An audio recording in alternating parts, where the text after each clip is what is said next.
Hello everyone. Today I want to share again something that I did not plan to talk about yet, but also it feels like the more I think and overthink about topics, scenarios and stuff, the less chance the video will go live. And I'm tired of postponing my life and postponing what I want to do, so here we are. Let's start.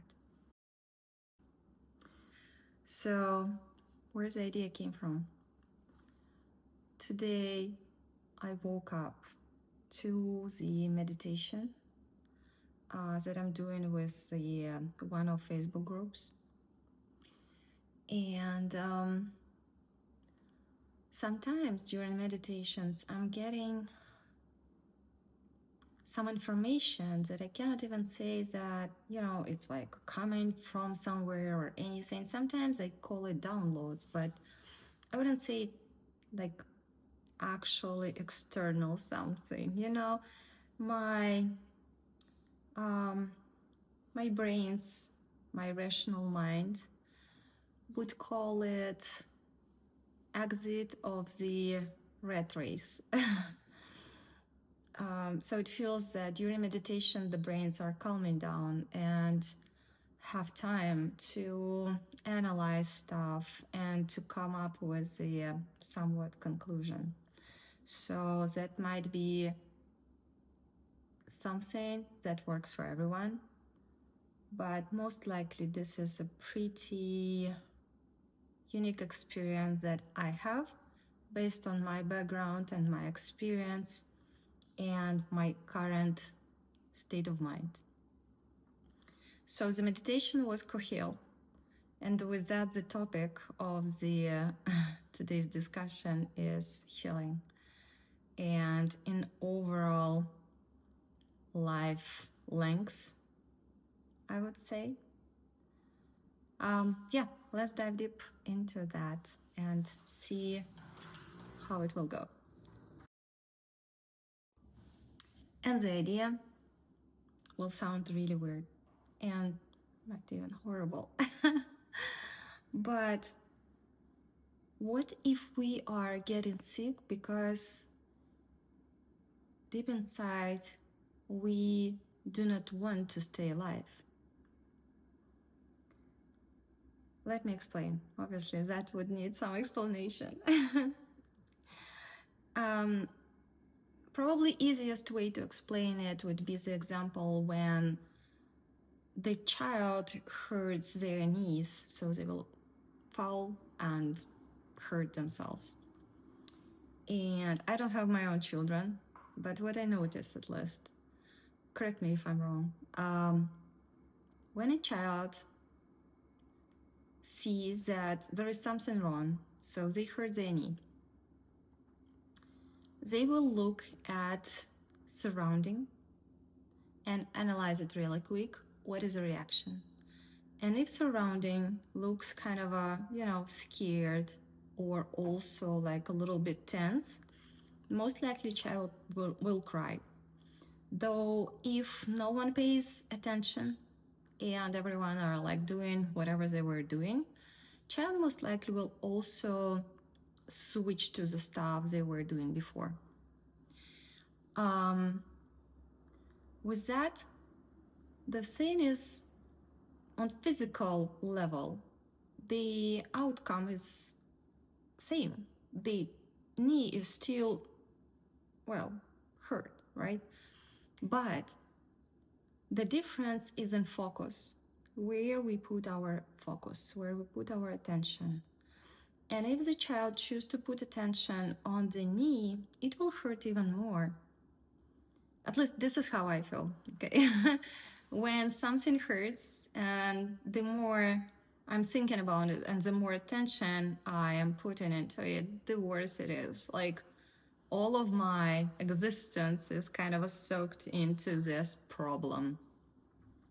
And vice versa, when something hurts, but I manage to distract my mind, it changes everything. Like, the thing is not like that hurtful anymore, and you can do whatever you want actually with your life. So scaling it up into the whole life situation, I would imagine that each of us do have lots of, regular chores that we do not necessarily enjoy. And our day is basically filled with necessities and responsibilities against enjoyment, I would say. So basically, on a daily basis, we are focusing on something that does not bring us a joy, right? And we all know that stress impacts our health. And also, there is a saying that love prolongates life. And again, if we will scale the child situation up and overlap it with those two thoughts, wouldn't that mean that by focusing on negative stuff, making yourself feel bad, feel nervous, feel sick, we are impacting our health in a negative way? And vice versa, when we are laughing, when we are full of joy, we are focusing on the good things. For example, here's my dog, and when I pet him, I definitely get a huge portion of oxytocin. And that will definitely impact my health, but in a very positive way. So that was basically the main thought that I got in the morning, that it all depends on the focus that we choose. Though, obvious question, how we switch the focus, because no one will take our chores, right? We still have to do the work, clean the kitchen, feed dogs and walk them when it's cold and rainy. Like today, I hated it. So I do have a few solutions, I think, that I figured for myself, and maybe that might help you as well. So how can we shift our focus to make our life more joyful? I would say I figured two things that mainly helping me, and obviously this will have a lot to do with changes in your routine. And in my previous video, I was talking about rituals. So part of them are actually about making more joyful moments in my life. So creating small rituals, daily rituals for yourself can actually help. And another thing that helps a lot is social media, apparently. For me, at least, it's helpful.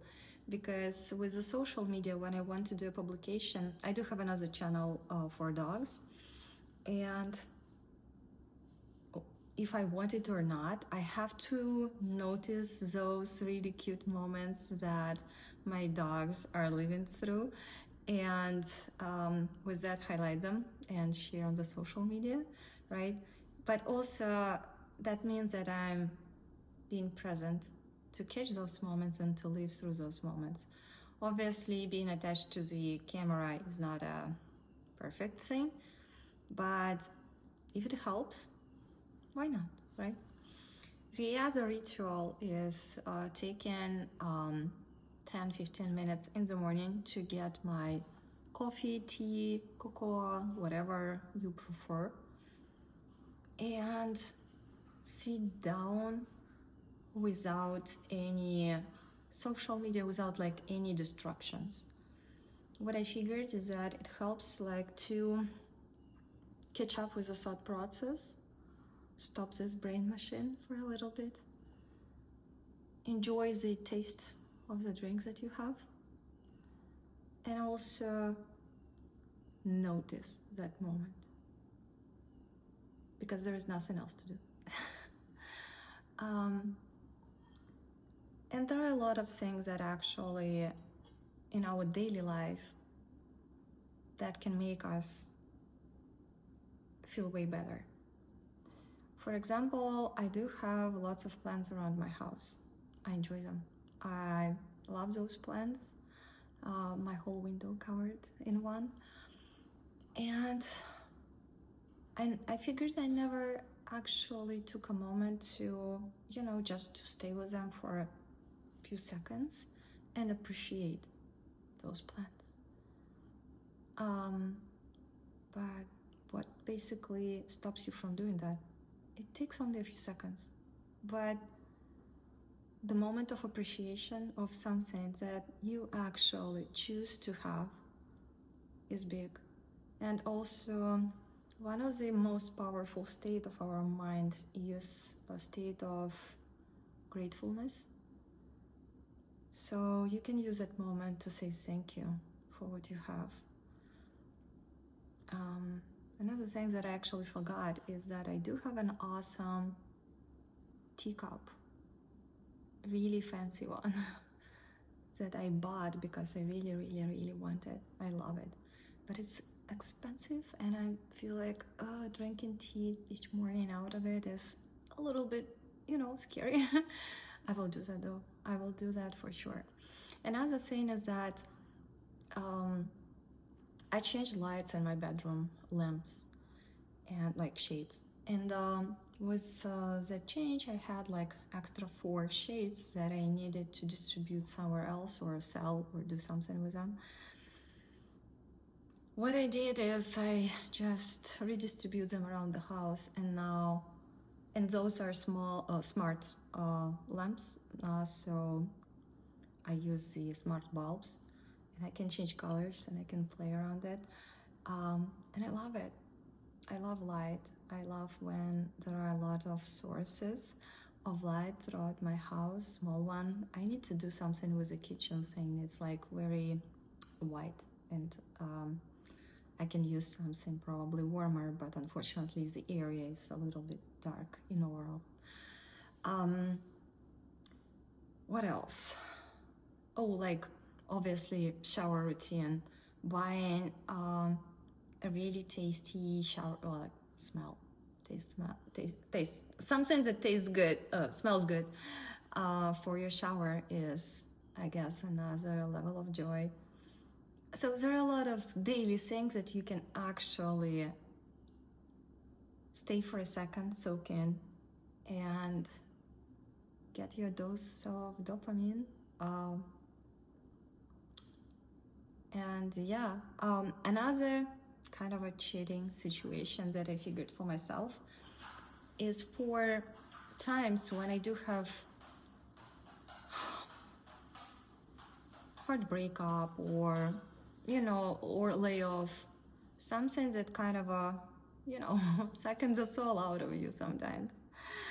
And for such situation, as a gamer, what I figured is that some video games can help me get distracted. And with that distraction, the emotions about the situation kind of calms down in a time. It takes time. And maybe this is not the best solution to get distracted, but it helps. It helps me, especially when I do not have other options. Therapy is a good option, but anyway, you will have to live through that, right? So video games are really helpful for me. And another thing is scheduling a really random trip. I do have 2 dogs, and for me, scheduling anything, and the only income that I have in my household is my own. So scheduling stuff is very expensive for me. I basically have to purchase like hotels for myself. I have to find dog sitter who will actually stay in my house with my dogs, because one of them is 160 pounds and I'm not feeling safe with random people. But yeah, best things that happened to me were so freaking random. First thing that was probably like the biggest step outside of my comfort zone was going out with the sailing team for a week on Tenerife Island. Oh, well, it was Canary Islands. 1 week on the boat with strangers. They all did like this sailing courses, and I had zero clue like how I even feel on the boat. Though I always been adventurous, so I just bought that trip and went with them, and it was one of the brightest memories. And after that, I fell in love with sailing, and basically picked up a new hobby, got few more new friends, and spent an amazing time. Cannot even remember anything negative about that trip, frankly speaking. The other thing is the next one was swimming with whales. I was following Instagram account of a team who's organizing those trips, and I always like dreamt about it, but never considered that. It's again pretty expensive thing to do. They're traveling all over the world, doing their stuff. But at some point I was so burned out, I guess, that I just bought that trip. And I live in Texas, so I bought one in Mexico. And it was 5 days or so. You don't even have time to think about your struggles during that trip. We were waking up like 5 a.m. or so to maybe 5:30 to spend 2 hours on the boat with the wooden seats, jumping on the waves, freezing. But I touched whales. I swam with sea lions. Nothing can beat it. Like, it's an amazing experience. And out of that experience, I also got 2 friends. Tons of emotions. I touched the whale. It's crazy when I think about it. And you know, it was someone dream that I never thought that I will do that. It took me only a few minutes to actually book everything. That's it, easy. And the third thing was Joe Dispenza's retreat, week long in Cancun. Oh, in Mark Island. I wish Cancun. But it was Mark Island, also amazing location, like perfect. But Cancun was 10 days follow-up, separate topic. But 7 days with people whom I don't know, but the vibe of the crowd is just amazing. They're all so positive, they're all so welcoming. Also waking up like crazy early. I am, for the record, always identified myself as a night owl. Like, for sure, I cannot wake up in the morning, I cannot fall asleep in the evening.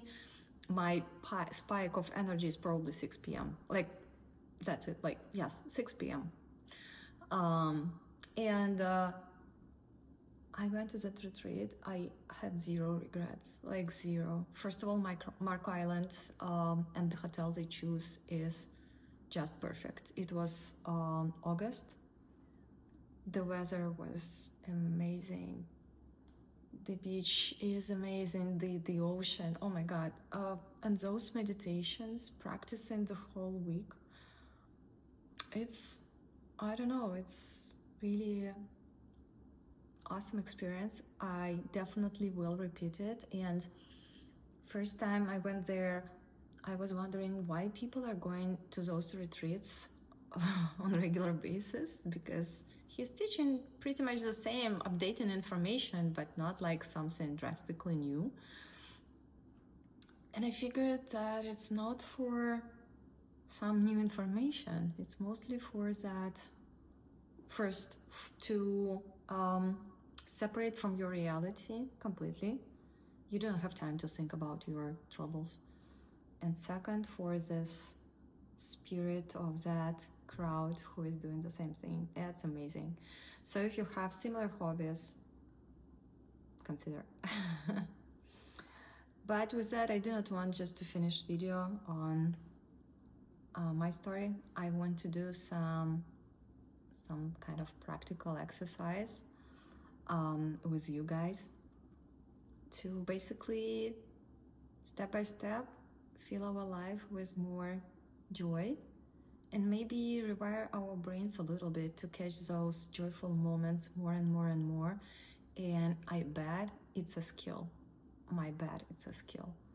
We can learn, notice more of beautiful things, make our health way better, make our brains more creative. I don't know, only positive outcomes. So let's go into the practical part. Okay, for the practical part, I would suggest to take 30 minutes, maybe even 15 is enough, but I would suggest to take 30 to dive deep into the exercise. And our goal will be to create 2 lists. To create those, I would take notes on my iPhone or Mac. You choose whatever is more suitable for you. Ideally, we will have to post links, add links to that list. So maybe a pen and a paper is not the best choice, but you do you. So the first thing is to take some time and create a list of daily rituals. What we will do is we will go throughout our day, rehearsing our day, and think what we are doing throughout the day where we can spend more time to enjoy it. One of my things is that I'm cooking for my dogs twice a day, about twice a day. Now can be like once a day or so. I got tired. They need like all the, I cook separately chicken, chickpeas, veggies, and after that I will need to mix it all. Like it's the whole story. I'm getting tired of that, so I am eating like some cheap stuff that is not even probably considered as a food or snacking. I love cheese also, so sometimes my dinner is just like a few pieces of cheese with a coffee. Don't freak out, I drink coffee 24/7. I think like my brains just do not react on it anymore, so don't use it as an example. Though the point is I'm skipping dinner. It's bad for my health, and at the end of the day, my daily ritual is struggling with those dogs' bowls and not having anything for myself. So, to change that, I want to start with having at least 30 minutes for myself in the evening to have a dinner. Like to sit down at the table, and this is another thing. I never have a moment to sit down and eat. I am cooking and eating right at the countertop. Horrible, I know, but my life. So with that, I want to add to my daily rituals a dinner. Maybe a few times a week. That dinner should be a little bit fancier than usual. So I will lit my candles. I will use maybe some napkins or whatever stuff that I do have to make it look fancy, and use some like cool glasses and cool plates, and maybe that cup, a fancy cup of tea, for tea that I do have. Another thing is have a cuddle session with my dogs, even a few minutes a day, but devoted 100% to my dogs and time with them. So staying with dogs, doing nothing but cuddling with them, whoever will allow. Sometimes they both do not have mood, but I do. I call it a rent payment. Another thing is I do have lots of candles, so I can leave them here and there, and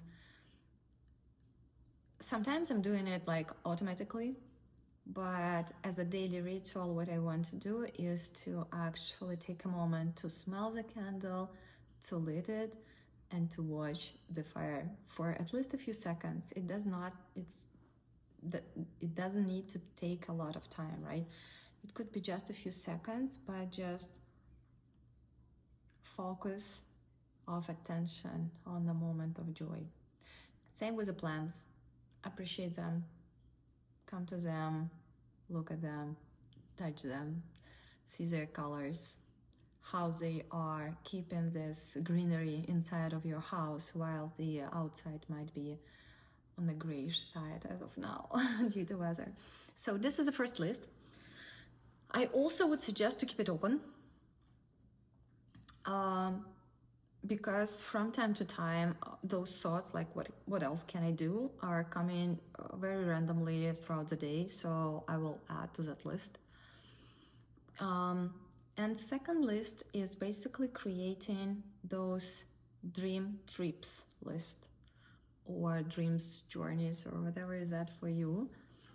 For me it was, I already told you, like 3 things that I wanted to do. There is a Dispenser retreat 10-day Cancun follow-up that I really, really want to join. Most likely I will not have money to join it, but I will do my best to. And there are also like a few hotels in Mexico, for example, that I really wanted to travel to. And also I do have points to book the trip with Canadian Airlines, so I need to figure something with that. With that list, there should not be like probably hundreds of things that you want to do. I would say 5 main things, but add links. So at the point when you feel I need this, you have a link to just click and buy it. And I think this is one of the most important part, is not to pay too much attention to all the noise in the head when you are trying to do something like this, like bigger thing, more expensive thing. Brains will always be like, too expensive, we cannot afford it, what should I will do with dogs, what should I do with my work, household, blah blah blah. At the end of the day, it's always somewhat getting into the order, at least in my case. Maybe that is because of childhood traumas that I had, but I never had a situation where I left and something like, got destroyed or everything is fine always. So I am pretty sure my smart brains will figure something out. And yeah, with that, actually, one more thought that I wanted to share, that is kind of I hope not for everyone, but for me it was a little bit weird topic. I was raised with the idea that money does not cannot create or provide you happiness. The older I am, and I'm now 39, the more I am sure that yes, happiness is something that you will have to work yourself on, but money is number one factor that will help you to feel anything you want. So financial state is important, and taking your energy and taking your time to create more money is a good thing to do. That thought came from one blogger that I follow for quite some time. I love her channel, it's very aesthetically pleasing. It's Russian, but I will share the link in the description anyway. What she said is that she learned how to make money out of anything, and I think that this is an amazing skill, So maybe there is a good idea to create a third list with all the things that you find joyful that potentially can bring you some money later.